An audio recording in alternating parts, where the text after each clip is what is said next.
One of the great joys in this game is to sit back at the end of the year and say, what did the Tide bring in this year? Who are the people who just forced you to watch them?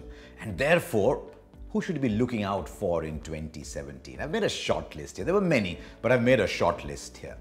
And I'm going to start with Jasprit Bumrah. Made his one-day international debut purely by accident. The player was injured. He turned out, he played the game, and we said, wow, this kid is ready.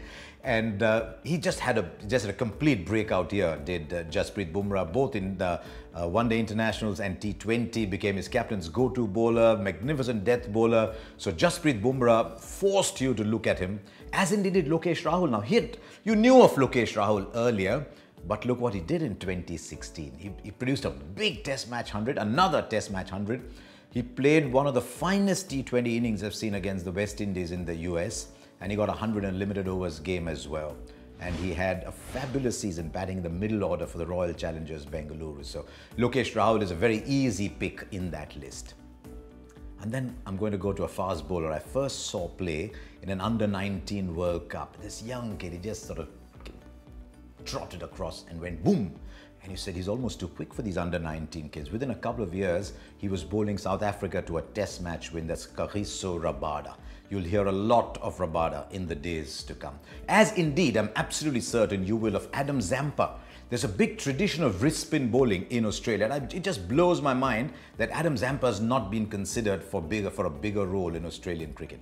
But he walks into their one-day side, walks into their T20 side, and I just would like to see them nurture him and get him to play in the Test matches.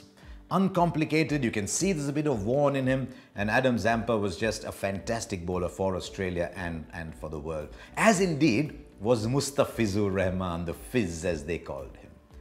You know, a lot of us actually thought, yeah, he's got a good start because people can't read him yet. But in course of time, batsmen will pick him.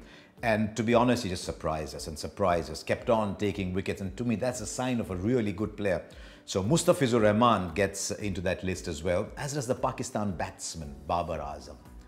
Pakistan have been reliant for too long on the Yunuses, the Misbahs, the Hafizes, and they needed someone to just come and say, listen, I'm here. They get a lot of bowlers like that, but 300s on the trot, admittedly in good batting conditions, but for a young kid who scored 300s on the trot, have a one-day average in the high 50s was fantastic. And there's just a way about him, the way he bats. So Babar Azam is in that list. Who didn't make that list, but who should you watch out for? Loved Mitch Santner in the World T20. Him and Sodhi bowled beautifully. So Mitch Santner is one player to watch out for. We all fell in love with Harsha Bhogle of England.